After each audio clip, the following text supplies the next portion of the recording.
Hi guys, and welcome to this episode of Did You Know?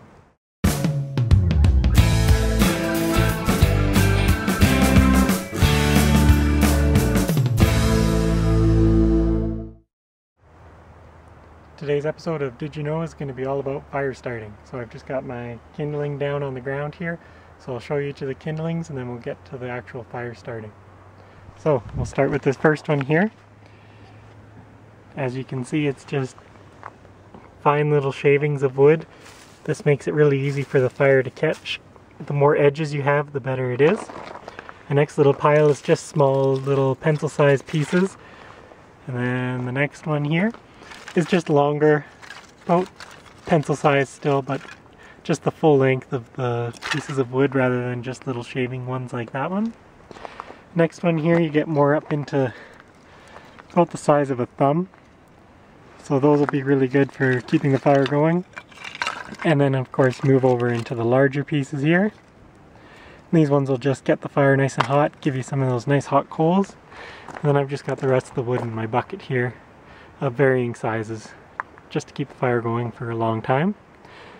Alright, so I'll get it all set up here and then I'll show you the rest of the fire making. Okay, so we're on to the fire starting part of this now. So there's many different ways to start a fire. I'm just going to use a match because this is more about the types of wood than the actual fire starting method. I'll show you some of the other fire starting methods in some later episodes. So all you do, take the match, strike it, light the wood in a couple different places just to get it going everywhere. Once you have it going, let the wind go by, which hopefully doesn't put it out.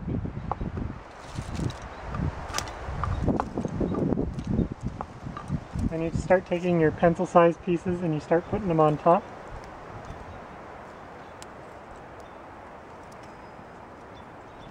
And you pretty much just keep doing this until you get all the way up to the biggest pieces. And you just kind of have to listen to the fire and watch the fire. It'll tell you when it needs more wood. You'll see it start to die. You'll see when there's too much wood on there and you just need to give it a couple seconds to catch up.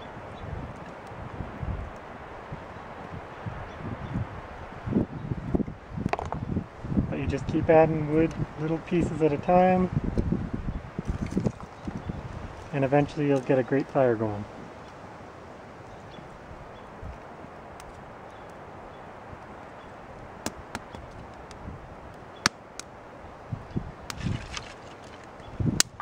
Okay, I'm up to my full-size pencil pieces now.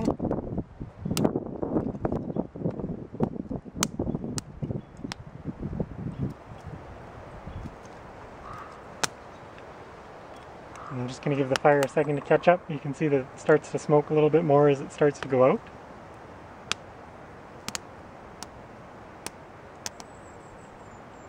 So just giving it a second just lets it catch on to the wood that you have in there. And make sure that the fire doesn't go out on you.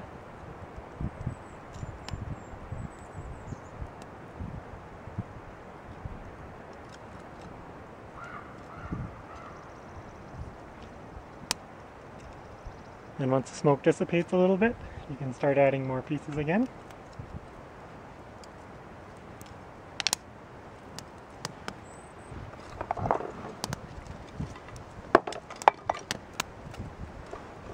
And I don't believe in either the log cabin or the TP style of starting a fire.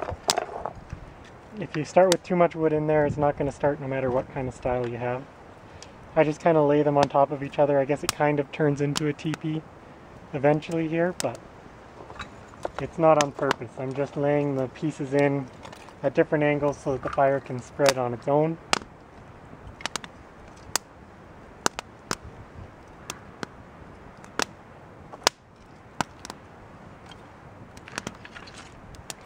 Okay, I think you get the basic idea. I'll come back for a couple seconds once I have the fire going, just so you can see that everything worked. Okay, so there you go. That's pretty much a self-sustaining fire right there. I could add on some really big logs and they would probably keep burning without too much difficulty at all. The more hot coals you have at the bottom, the better it's going to be for your fire in the long run, because the more heat that's coming up makes it so that the wood burns a lot better and you can throw in larger pieces. The hotter the coals are, the larger the pieces you can throw in without too much of an issue. Thanks for watching this episode of Did You Know? I'll see you guys for the next one.